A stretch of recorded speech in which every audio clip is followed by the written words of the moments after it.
Prostate cancer যখন ধরা পড়ে কি কি উপসর্গ নিয়ে রোগীরা আসলে এই কমপ্লেইনগুলো আসলে অনেক সময় এনলার্জমেন্ট অফ দ্য প্রোস্টেটের যে ফিচার এটার সাথে মিলে যায়।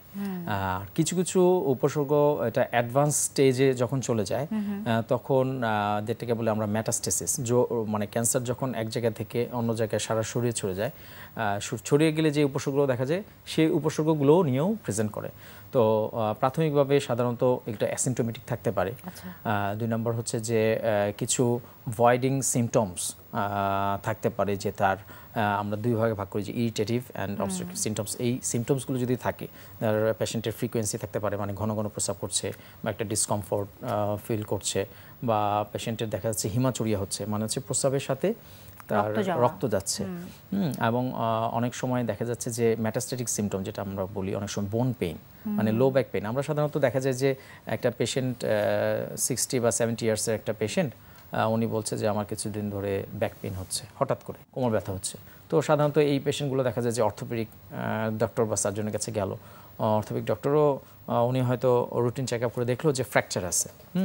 তো আসলে অনেক সময় প্রোস্টেটিক ক্যান্সার লাম্বার ভার্টিব্রাতে মেটাস্টেসিস হয়েও ফ্র্যাকচার নিয়েও প্রেজেন্ট করতে পারে, এবং অনেক ক্ষেত্রে নিউরোলজিক্যাল সিমটম নিয়েও প্রেজেন্ট করতে পারে। যেমন লোয়ার লিম্বগুলোতে যদি প্যারাস্থেশিয়া বা নামনেস থাকে, বা যদি উইকনেস থাকে, বা কম্প্রেশন থাকে সেন্ট্রাল ক্যানেলে, তো সেক্ষেত্রেও দেখা যায় যে এটা প্রোস্টেট থেকে ম্যালিগন্যান্সি ছড়িয়ে গিয়েও এটা হতে পারে। আচ্ছা, তো এর কি কি স্টেজ আছে বা কয় ধরনের হতে পারে যদি একটু জানাতেন? আচ্ছা, সাধারণত আমরা বলি যে অনেক সময় দেখা যায় যে পেশেন্ট আমাদের কাছে আসছে যে অ্যানলার্স প্রোস্টেট বা প্রোস্টেটিক স্ফীতির সমস্যা নিয়ে আসছে। তো আমরা দেখা গেল যে তাকে অপারেটিভ ট্রিটমেন্ট দিলাম, ট্রান্সইউরেথ্রাল রিসেকশন অফ প্রোস্টেট বা টিউআরপি বলি। পরে হিস্টোপ্যাথোলজিতে দেখা গেল যে তার প্রোস্টেটিক ক্যান্সার। তো এটাও একটা ইনসিডেন্টাল ফাইন্ডিং, যে তার এরকম একটা প্রসিডিউর করতে গিয়ে আরেকটা প্রসিডিউরে দেখা গেল যে পাওয়া গেল। তো আসলে আমরা যদি গ্রসভাবে বলি যে লোকালাইজড প্রোস্টেট ক্যান্সার একটা টার্ম, আরেকটা হচ্ছে যে advance, locally advance prostate cancer, আরেকটা হচ্ছে যে advance or metastatic prostate cancer.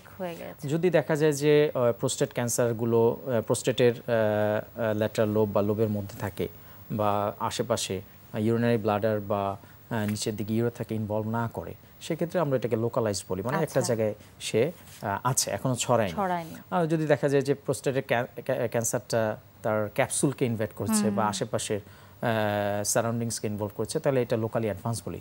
আর যদি দেখা যায় যে ভার্টিব্রাকে ইনভলভ করেছে বা অন্য কোথাও চলে গেছে, ভিসরাল মেটাস্টেসিস হয়েছে, তাহলে এটাকে আমরা বলি যে মেটাস্টেটিক।